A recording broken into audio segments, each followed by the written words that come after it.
Welcome to the introduction to tiny piecing.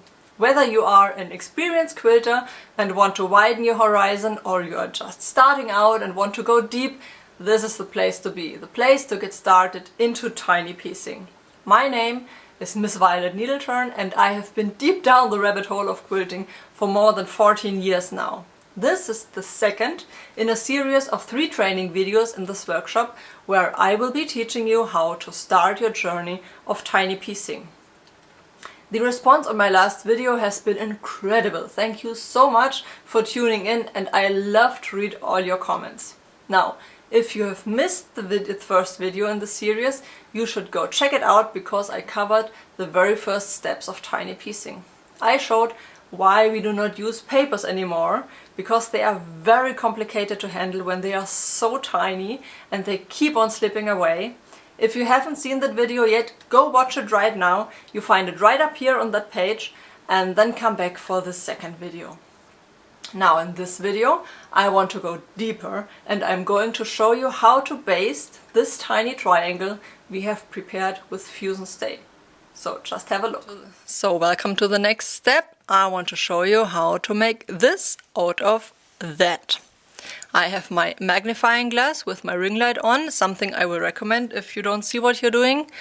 And I will just give it a bit of a zoom in and just let's get started. Now, this is our triangle. This is my needle with my basting thread, and I have my small iron with me all the time so I can iron every step. Now, what we're doing first is we are folding the seam allowance of the base of the triangle onto the inside like this. You just give it a bit of a press with your finger first. You feel where the interfacing starts, so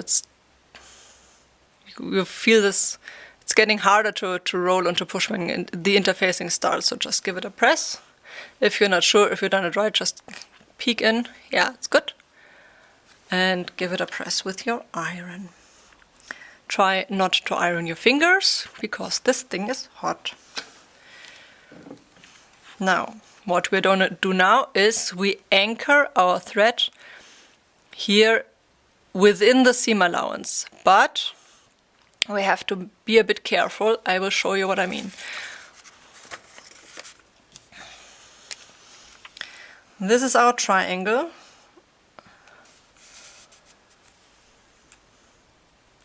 And we have just turned up the seam allowance here.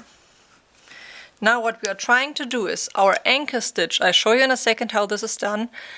We try to make our anchor stitch on this half of the seam allowance, like here. We don't want to be this stitch so large that it goes the whole base along the triangle. This is too much, because in the next step we will fold this seam allowance, which is here, we will fold this in here and it will go like this.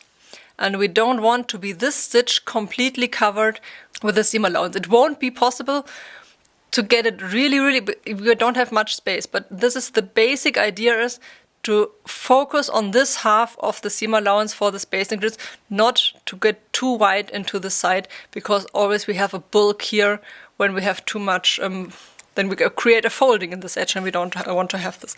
I hope this is some kind of clear. I just can show you here right now. Now what I mean is we want to focus on this piece of fabric, not necessarily on this bit. What we're doing now, we go into the fabric, go down with the needle, and then we go up, pull a bit, leave a tail, go back down.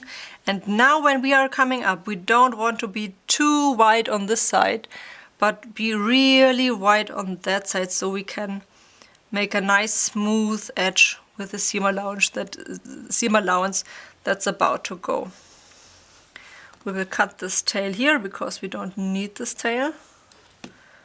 It's okay, it will hold if you don't pull like a berserk. Okay?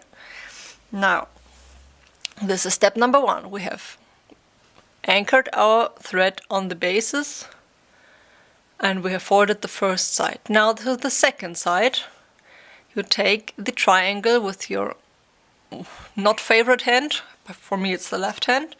Take the needle on the other hand and you place the needle on the line where you want to fold later and put your finger under the seam allowance.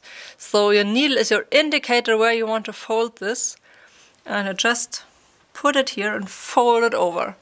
Give it a bit of a press with your fingers and then you can pull out the needle here through the back door. Change your fingers. I always want to do a bit like this, try to not lose it. And this space, as you see it here, it always wants to fold back open. This is okay. And just give it a smooth, a bit of a roll with your finger and just roll it back inwards.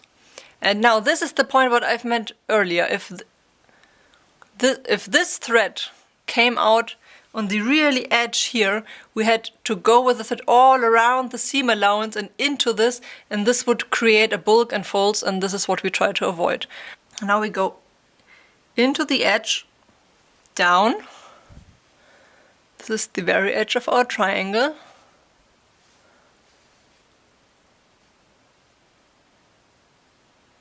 And set our second stitch. Now we want to go back up. A few millimeters beside our outcoming, we go back up. Lay it down, give it a press.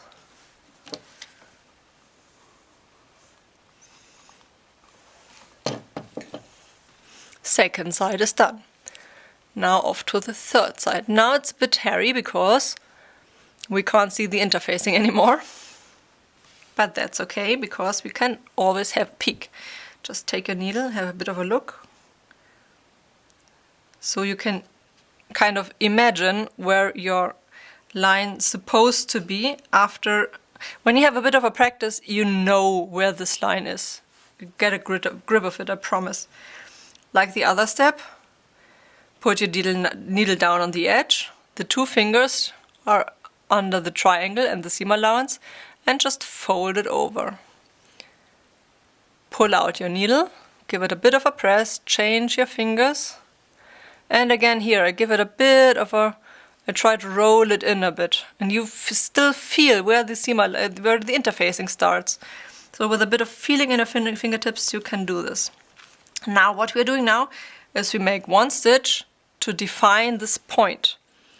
And we are aiming for this edge here. We don't want to have the stitch too near this raw edge, because this raw edge will dissolve with time, and then your stitch won't be it won't hold anything anymore. So it's okay if you get quite wide here on this side with your second stitch. Put it just here.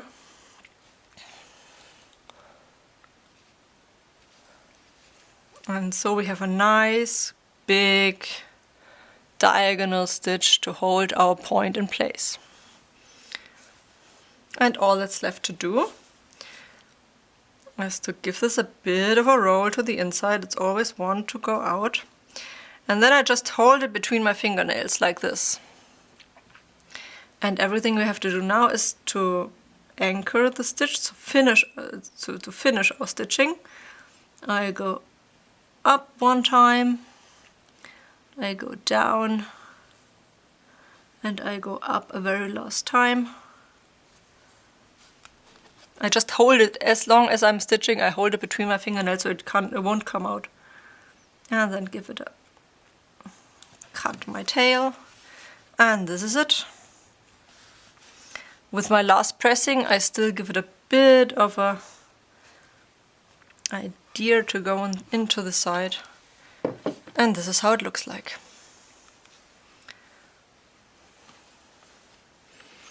Just checking our pentagon. This fits perfectly, and the big diamond will be here.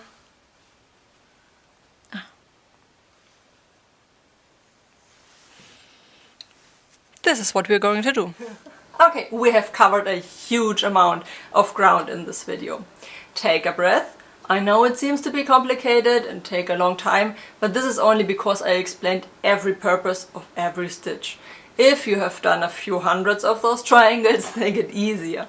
You will get the grip and you will get the feeling for it. Actually, I have discovered that you will get used to it when you work with tiny pieces. When I look at my rosette in original size I made today, I keep on checking if this is really the original and not the enlarged version, because it looks so huge to me now. And another thing, it is important that you take your time when you do tiny piecing. This is actually a bit like meditation. Tiny piecing is nothing you want to do in front of your TV or in the car on road trips or while talking on the phone.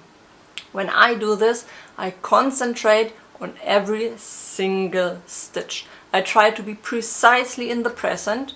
If I set one stitch, I focus on that one stitch. I try to get that single corner perfectly, and I try not to do it hastily. I never think, oh, that's okay, I just leave it like that.